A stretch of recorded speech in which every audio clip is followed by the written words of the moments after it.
எனக்கு விஜயை வந்து பெர்சனலாக தெரியாது, இங்கே உள்ள பல பேருக்கு வந்து பெர்சனலாக தெரியாது.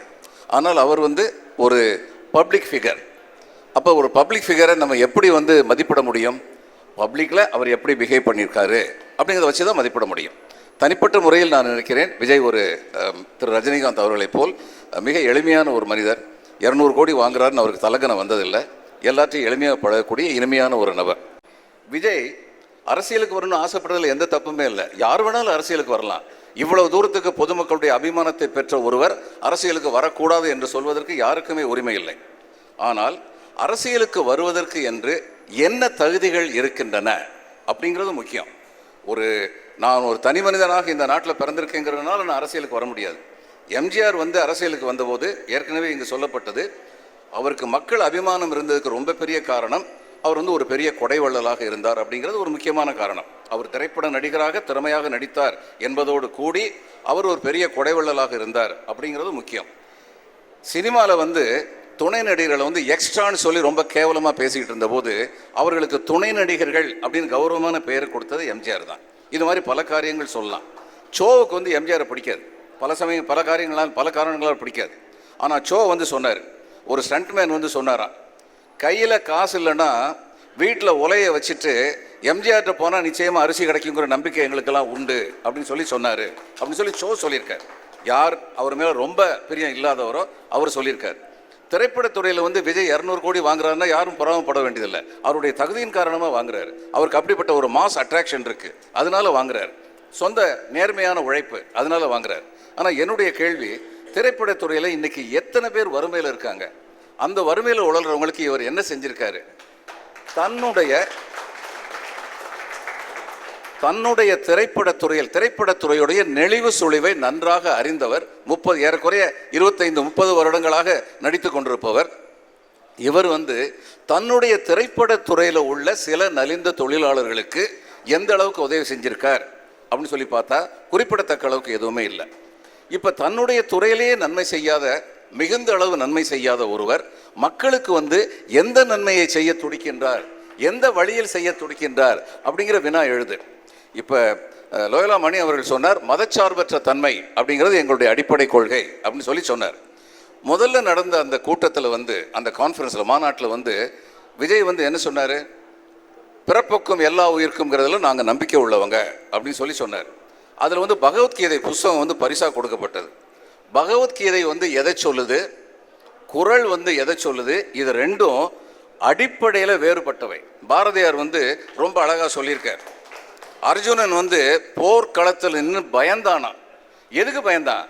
அவனுக்கு இல்லாத தைரியமா? அவன் எதுக்கு பயந்தானா, என்னுடைய சொந்தக்காரங்களையெல்லாம் நான் கொல்றதா? அது பாரதியார் சொல்றார், முன்னையோர் பார்த்தன் முனைத்திசை நின்று தன்னெதிர் நின்ற தளத்தினை நோக்கிட மாதுலர் சோதரர் மைத்துனர் தாதையர் காதலின் நண்பர் கலைதரு குறவர் என்று இன்னவர் இருத்தல் கண்டு இதயம் நொந்தோனாய் தன்னரும் தெய்வீக சாரதி முன்னர் கிருஷ்ணன் சொன்னானா, ஐயனே இவர் மீது அம்பையோ தொடுப்பேன், வையகத்தரசும் வானகத்தரசும் போயினும் இவர் தம்மை போரினில் வீழ்த்தேன், மெய்யினில் நடுக்கம் மேவுகின்றதுவால் கையினில் வில்லும் கழன்று வீழ்கின்றது, வாய் உலர்கின்றது, மனம் பதைக்கின்றது, வெற்றியை விரும்பேன், மேன்மையை விரும்பேன், சுற்றமிங் அறுத்து சுகம்பரல் விரும்பேன், என இவர் கொல்லினும் இவரை யான் தீண்டேன் எனப்பல கூறி அவ்விந்திரன் புதல்வன் கனப்படை வில்லை களத்தினில் எறிந்து சோர்வோடு வீழ்ந்தனன். சுருதியின் முடிவாய் தேர்வையின் நின்ற நம் தெய்வீக பெருமான் கிருஷ்ணன் புல்லிய அறிவோடு புலம்புகின்றனையால் அறத்தினை பிரிந்த சுயோதனாதியரை செருத்தினில் மாய்ப்பது தீமை என்கின்றாய், உண்மையை அறியாய் உறவையே கருதி பெண்மை கொண்டேதோ பிதற்றி நிற்கின்றாய், வஞ்சகர் தீயர் மனிதரை வருத்துவோர் நெஞ்சக தருக்குடை நீசர்கள் என்னோர் தம்மோடு பிறந்த சகோதரராயினும் வெம்மையோடு ஒருத்தல் வீரதம் செய்யலாம், ஆரிய நீதி நீ அருகிலை போலும் பூரியர் போல் மனம் புழுங்குரல் ஆயினை. இப்படியெல்லாம் சொன்ன உடனே சுற்றமும் மதியான் கொற்றமும் மதியான் பற்றலர் தமையெல்லாம் பார்க்கிறையாக்கினன் பீஷ்மன் துரோணாச்சாரி கிருபாச்சாரி எல்லாரையும் கொண்டாங்க. இது ஒரு தத்துவம். War, Bhagavad Gita is essentially a war literature. இது வந்து பகவத்கீதையுடைய தத்துவம். இதுக்கு எதிராக இன்னொரு தத்துவம் இருக்கு. வள்ளுவர்னு ஒருத்தர் இருந்தார். அவர் என்ன சொன்னாரு? இன்னா செய்தாரை ஒருத்தல் அவர் நாண நன்னயம் செய்து விடல்.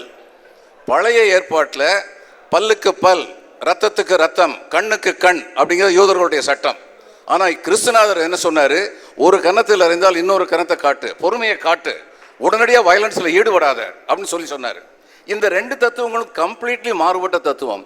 நீங்கள் ஒரு பக்கம் வந்து திருக்குறளை புகழ்றீங்க, சரி, அடுத்து என்ன சொன்னார்? பிறப்பக்கும் எல்லா உயிருக்கும் எங்களுடைய தத்துவம்னாரு. இந்த பகவத்கீதையில் வந்து கிருஷ்ண பகவான் சொன்னதா என்ன சொல்லியிருக்கு?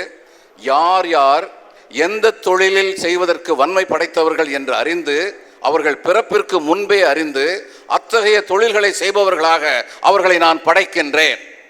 அப்போ இவர் குயவனா போகிறதுக்கு தான் லாயக்கு, இவர் வந்து சுத்திகரிப்பு தொழிலாளருக்கு தான் லாயக்கு, இவர் வந்து என்ஜினியராக போகிறது தான் லாயக்கு, இவர் டாக்டராக போகிறது தான் லாயக்குன்னு பிறப்புக்கு முன்னாடியே கண்டுபிடிச்சாச்சு. அந்த பிறப்புக்கு முன்னாடியே கண்டுபிடிச்சி அது மாதிரி ஒருத்தங்களை பண்ணாங்களாம். இந்த தமிழ்நாட்டில் ஃபெட்னான்னு ஒரு அமைப்பு அமெரிக்காவில் இருக்குது, federation of Tamil associations of North அமெரிக்கான்னு. 4-5 தடவை என்னை கூப்பிட்டுருக்காங்க, போயிருக்கேன்.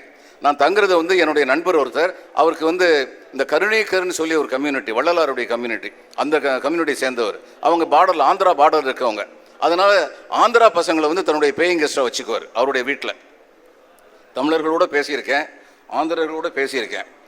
ஆந்திராவிலேருந்து வந்தவங்க என்ன சொல்லுவாங்க? ஒரு 5-10 நிமிஷம் பேசினதுக்கப்புறம், சார் வெங்கையா நாயுடு எங்கள் தாத்தாவும் நல்ல ஃப்ரெண்ட்ஸு, அதில் தப்பு இல்லை, இது ஒருத்தர் தெரிஞ்சிருந்துச்சு, அது மூலம் அவருடைய பழக்கத்தின் மூலம் அவங்க வந்து ஒரு நல்ல இது அமெரிக்காவுக்கு ஒரு வாய்ப்பை பெற்றாங்க. தமிழர்களில் 100% விழுக்காடு அவங்க வந்து ஃபர்ஸ்ட் ஜெனரேஷன் கிராஜுவேட்ஸ், முதல் தலைமுறையாக பட்டதாரிகளாக ஆனவர்கள். அப்படி போகிறது வந்து எப்படி வந்தது? இது வந்து ஒரு நாளில் நடந்த மேஜிக் இல்லை, 100 வருஷமாக நடந்த, தொடர்ந்து நடந்த மேஜிக். இதை நம்ம மனசில் வச்சுக்கணும். நீதி கட்சி ஆரம்பித்து வச்ச இடஒதுக்கீடு, காங்கிரஸ் கவர்மெண்ட்டுடைய ஃபர்ஸ்ட் கான்ஸ்டிடியூஷனல் அமெண்ட்மெண்ட் இடஒதுக்கீடு அப்படின்னு சொல்லி கொண்டு வந்தாங்க. இது மாதிரி வருஷம் எவ்வளவு பேசலாம். சரி, அதே இடஒதுக்கீடு, சமூக நீதி, சாதி ஒழிப்பை தானே விஜயும் பேசுறாரு. ஏன் அவரை மட்டும் நம்ம சந்தேகப்பட பார்க்கணும்? ஏன்னா பகவத்கீதையும் திருக்குறளையும் ஒன்னா வந்து ஏத்துக்க கூடாது. ஏத்துக்கிட்டா சரி, எதை அவர் ஃபாலோ பண்றான்னு யாருக்கும் தெரியாது. இந்த கொள்கை குழப்பம். விஜயுடைய ஆதரவாளர்கள் நீங்க இருக்கீங்களே, நீங்க வந்து விஜய்கிட்ட வந்து உங்களுக்கு சொல்றதுக்கு உரிமை இருக்கு. நம்ம நாட்டுக்கு எது தேவை, அந்த தேவையை பற்றி உறக்க சொல்லுங்கள், தெளிவாக சொல்லுங்கள். ஒரு பக்கம் பகவத்கீதையையும் இன்னொரு பக்கம் திருக்குறளையும் கையில் வச்சுக்கிட்டு இருக்க முடியாது. இது மதச்சார்பின்மையை பற்றி பேசிட்டு இன்னைக்கு நடக்கிற கொடுமைகளை பற்றி வெளிப்படையாக பேசாமல் இருக்க முடியாது. நீங்க வந்து இதுவரைக்கும் உங்களுடைய திரை உலகத்தில் என்ன செஞ்சீங்களோ செய்யலையோ, அடுத்து என்ன செய்ய போறீங்க அப்படிங்கிற கொள்கை பிரகடனத்தை செஞ்சு அடுத்து செயல்பாட்டில் கொண்டு வாங்க. விஜய் அவர்கள் தன்னுடைய கொள்கையை விளக்கமாக தெளிவாக கூற வேண்டும். அப்படி கூறி அந்த கொள்கைக்காக என்ன போராட்டம், அறப்போராட்டம், டெமோக்ரசி ஜனநாயகத்திற்கு உட்பட்ட, அரசியலமைப்பு சட்டத்திற்கு உட்பட்ட என்ன போராட்டம் நடத்த வேண்டும் என்ற தெளிவினை கூற வேண்டும். இவர் திரும்ப திரும்ப ஒரு காரியத்தை சொல்றார். இவர் என்ன சொல்றாரு? திராவிடம் திராவிடம் சொல்லி இவர், நான் திராவிடத்தை நம்புகிறேன், ஆனால் திராவிடம்ங்கிற பெயர்ல கொள்ளையடிக்கிறாங்க அப்படின்னு சொல்றாரு. கொள்ளையடிப்பது யாராக இருந்தாலும் அது தடுத்து நிறுத்தப்பட வேண்டும். அவங்க நேத்தான் ஆட்சியில் இருந்தாங்க, இன்னைக்கு ஆட்சியில் இல்லையே, அவங்கள பற்றி எதுக்கு பேசணும்னு சொல்லக்கூடாது. டிஎம்கேயோ ஏடிஎம்கேயோ உங்களுக்கு 2 பேருமே கொள்ளையடிக்கிறவங்களா தெரிஞ்சா 2 பேரை பற்றியும் பேசுங்க, ஒருத்தர் பற்றி மட்டும் பேசக்கூடாது. இன்னைக்கு விஜய் வந்து சொல்றாரு இங்க ரொம்ப லஞ்சம் இருக்கு, ஊழல் இருக்குன்னு சொல்லி. காமராஜர் ஆட்சியிலேயும் லஞ்ச ஊழல் இருந்தது, கருணாநிதி ஆட்சியிலேயும் இருந்தது, ஸ்டாலின் ஆட்சியிலேயும் நிச்சயமா இருக்கும். எது முக்கியம்னா அந்த லஞ்ச ஊழலை எதிர்த்து போராட வேண்டிய திடம் மக்களுக்கு இருக்கணும். ஒரு அரசியல் தலைவர் புதிதாக வந்தவர் அதை எதிர்த்து போராட வேண்டும் என்று வந்தால் அது நிச்சயமாக ஆதரிக்கப்படும். ஆனால் எனக்கு ஒரு சின்ன கேள்வி இருக்கிறது. இப்படியெல்லாம் சொல்லுகின்ற நீங்கள் ஒரு மாநாட்டை நடத்தினீர்கள், 7 லட்சம் பேர், மினிமம் 7 லட்சம் பேர் வந்ததா, சில பேர் 5 லட்சம் நாங்க, 14 லட்சம் நாங்க, 7 லட்சம்னு வச்சுக்கோம். 7 லட்சம் பேருக்கு சாப்பாடு போட்டீங்க. அந்த செலவு ஒரு நாளைக்கு வந்து 100 ரூபா தான் மொத்தமே ஆயிருக்கும்னா, அதை தவிர மற்ற செலவெல்லாம் இருந்தது. இது எல்லாம் சேர்ந்து சில கோடி ரூபாய்கள் ஆச்சுல, அதுக்கு கணக்கு கொடுக்கணும். நீங்க எல்லாரையும் பத்தி கணக்கு கேட்குறீங்கல்ல, நீங்க அதுக்கு கணக்கு கொடுக்கணும். அப்ப நான் அவங்களை நம்புவேன். நீங்க மற்றவங்ககிட்ட இருந்து வேறுபட்ட தலைவர்னு அப்ப நான் நம்புவேன். அதை பற்றி இன்னைக்கு வரைக்கும் யாரும் இன்னும் பேசல. கேட்டா அவர்கிட்ட 200 கோடி ரூபா சம்பளம் வாங்குறாரு, சொல்லுங்க என்னுடைய சம்பளத்திலிருந்து 10 கோடி ரூபா செலவழிச்சேன், சொல்லுங்க, சந்தோஷம், இன்னும் அதிகமான சந்தோஷம். அப்படி அவர் செய்கிறாருன்னா, அப்போ திருச்சி வேலுச்சாமி அவர்களுக்கு என்னுடைய மனமார்ந்த நன்றியை சொல்ல வேண்டும். ஏனென்றால் அவர்தான் தெளிவாக சொல்லிவிட்டார், இதெல்லாம் உருப்படியாக செஞ்சால் தான் நல்லா இருக்கும், இல்லைனா விஜய் வந்து நாசமாக்கிடுவார் அப்படின்னு எனக்கு முன்னாடி வந்து சொல்லிட்டார். நான் என்ன சொல்லணும்னு நினைச்சனோ அதை இதை விட தெளிவாக யாராலையுமே சொல்லியிருக்க முடியாது. அதனால எடுப்பிலேயே சீஃப் மினிஸ்டர் வரணும் அப்படிங்கிற ஒரு எண்ணமே எங்களுக்கு சில நெருடல்களை ஏற்படுத்துகின்றது. ஒரு தரம் கொடநாட்டுக்கு போனாருங்கிறதுனால ஒரே அடி அவர் தைரியம் இல்லாதவர் நான் சொல்லலை. அன்னைக்கு நடிகராக இருந்தார், அந்த சூழ்நிலையில் கொடநாட்டுக்கு போயிருக்கலாம். இன்னைக்கு அரசியல் தலைவர் ஆயிட்டீங்க, துணிச்சலா வாங்க, போராடுங்க, எல்லாருமே அதை விரும்புவாங்க. விஜய் போன்ற ஒருவர் அரசியலுக்கு வரும்பொழுது சில தீர்க்கமான முடிவுகளை எடுத்து அந்த முடிவுகளிலிருந்து பின்வாங்காதவராக இருந்தால் தற்காலிகமான நஷ்டம் ஏற்பட்டால் கூட அவருக்கும் தமிழகத்திற்கும் நிரந்தரமான லாபம் அவரால் தமிழகத்திற்கும் தமிழகத்தால் அவருக்கும் கிடைக்கும் என்றால் நிச்சயமாக நாம் அனைவரும் மகிழ்வோம். அத்தகைய சூழ்நிலை வருவதற்கு இன்னும் சில நாட்கள் ஆகும், சில வருடங்கள் ஆகும். அவர் தன்னை பக்குவப்படுத்தி கொள்ள வேண்டும். அரசியலுக்கு வந்த ஒருவர் தன்னை பக்குவப்படுத்தி கொள்வார் என்ற நம்பிக்கையோடு நான் சொல்கிறேன். நீங்கள் இன்னும் உங்களை பக்குவப்படுத்தி கொள்ளுங்கள், இன்னும் உங்களுடைய முயற்சிகளை மேற்கொள்ளுங்கள். உங்களுடைய தொண்டர் படை இன்று உள்ள இந்த ஆக்ரோஷம், இப்படை தோற்கின் எப்படை வெல்லும் அப்படிங்கிற அளவுக்கு உங்களுக்கு ஃபாலோவர்ஸ் இருக்காங்களே, இவங்களுக்கு நீங்கள் நீதி செய்யணும். இது முக்கியம். ஒரு அரசில் எந்த அரசு நல்ல அரசு? The last man in the queue should be taken care of. கியூவில் கடைசியில் நிற்கிறாரே, அவருக்கு நீதி கிடைக்கிறதே, அதுதான் உண்மையான அரசு. அந்த அரசு தான் அமைக்க வேண்டும் என்று எண்ணினால் அதற்கு தகுந்த கொள்கைகளை வகுத்து கொள்ள வேண்டும். கான்ஸ்டிடுவன்சி வைஸாக சில கம்ப்யூட்டர்ஸ் கொடுக்கறதுங்கிறது அரசியல் யுக்தி. அது ஒரு அரசியல் யுக்தி, அதை நான் கேவலப்படுத்தி பேச மாட்டேன். ஆனால் அப்படிப்பட்ட அரசியல் யுக்திகளால் மட்டும் ஒரு அரசியல் கட்சி வளர்ந்து விட முடியாது. எம்ஜிஆர் காலத்தில் இருந்த அப்படிப்பட்ட ஒரு மக்கள் கூட்டம் என்று கிடையாது.